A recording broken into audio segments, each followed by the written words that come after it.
أما الاختلاف الثاني فهو الاختلاف الفقهي والمذهبي، وهذا الاختلاف ما زال منذ عهد الصحابة رضي الله عنهم، وهذا الاختلاف هو اختلاف مشروع واختلاف محمود واختلاف جدير بالتحبيز والثناء والإشادة، وهذا الاختلاف هو سبب رحمة وتسهيل وراحة للإنسان. وإلى هذا المعنى أشار النبي صلى الله عليه وآله وسلم: اختلاف أمتي رحمة. إن الحمد لله حمدا كثيرا طيبا مباركا فيه، نحمده على جزيل نعمائه ونشكره على جميع آلائه. هو الأول والآخر والظاهر والباطن، وهو بكل شيء عليم. وأشهد أن لا إله إلا الله وحده لا شريك له، له الملك وله الحمد، يحيي ويميت، وهو على كل شيء قدير.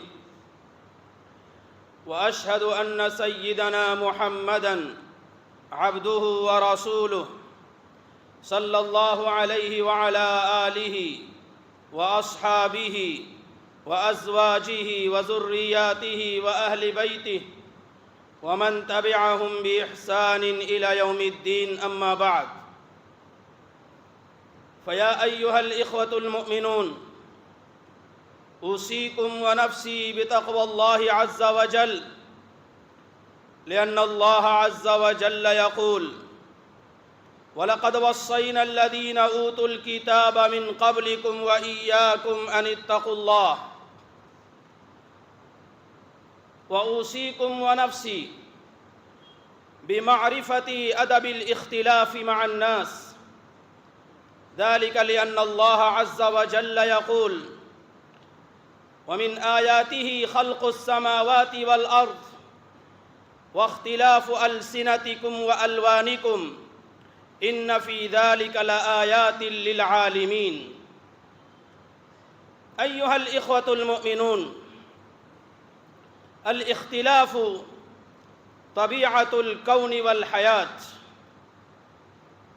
الاختلاف فطرة الدين واللغة، الاختلاف سمة الإنسان والحيوان، فكل شيء في هذا الكون رهين الاختلاف. اختلاف الشمس والقمر، اختلاف الليل والنهار، اختلاف السماوات والأرض، اختلاف الجبال والبحار. وهذه حقيقة ناصعة، أن الذهب لو كان في معدنه لم يكن مستغربا، وأن الشمس لو كانت في دارة حللها لما جاءت مشرقة وضاءة. فهذا الاختلاف في الكون هو اختلاف تضارب وتلون وتنوع، ليس اختلاف تضاد وتناقض. قال الله سبحانه وتعالى: فسبحان الله حين تمسون وحين تصبحون وله الحمد في السماوات والأرض وعشيا وحين تظهرون. أيها الإخوة المؤمنون، الاختلاف له ثلاثة أنواع: الاختلاف العقدي والإيماني، الاختلاف الفقهي والمذهبي، الاختلاف السلوكي والتعاملي. فأما الاختلاف الأول فهو في الأصول والكليات والعقائد والإيمانيات. والعقائد هي الإيمان بالله والإيمان بالرسل والإيمان بالملائكة والإيمان بالكتب السماوية والإيمان بالقضاء والقدر والإيمان بالبعث بعد الموت. فهذه عقيدة ناصعة، عقيدة ساطعة، لن نرضى ولا نرضى أبداً أن نتنازل عن هذه العقيدة وعن هذا الإيمان في أي حال من الأحوال.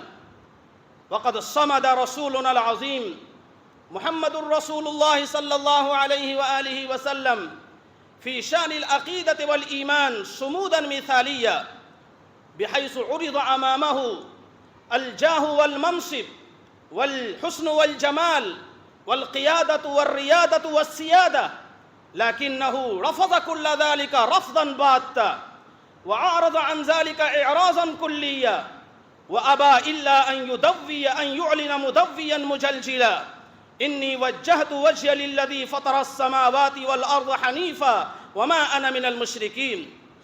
وكذلك كان الصحابة رضي الله عنهم، إنهم لم يتلكأوا ولم يتلعثموا ولم يترددوا في شأن العقيدة، وبذلوا كل غال ورفيس في هذا السبيل، فما وهنوا لما أصابهم في سبيل الله، وما ضعفوا وما استكانوا، والله يحب الصابرين. أيها الإخوة المؤمنون، أما الاختلاف الثاني فهو الاختلاف الفقهي والمذهبي، وهذا الاختلاف ما زال منذ عهد الصحابة رضي الله عنهم، وهذا الاختلاف هو اختلاف مشروع واختلاف محمود واختلاف جدير بالتحبيز والثناء والإشادة، وهذا الاختلاف هو سبب رحمة وتسهيل وراحة للإنسان. وإلى هذا المعنى أشار النبي صلى الله عليه وآله وسلم: اختلاف أمتي رحمة. وقد أشار سيدنا عمر بن عبد العزيز رحمه الله: ما يسرني أن أصحاب النبي صلى الله عليه وسلم لم يختلفوا، والله لو لم يختلفوا لما كانت لنا راحة في شريعتنا. أيها الإخوة المؤمنون، وهناك النوع الثالث للاختلاف، وهو الاختلاف السلوكي والتعاملي، فهذا الاختلاف هو من جهالة الجهلاء، وهو الشعور الزائد بالاستعلاء.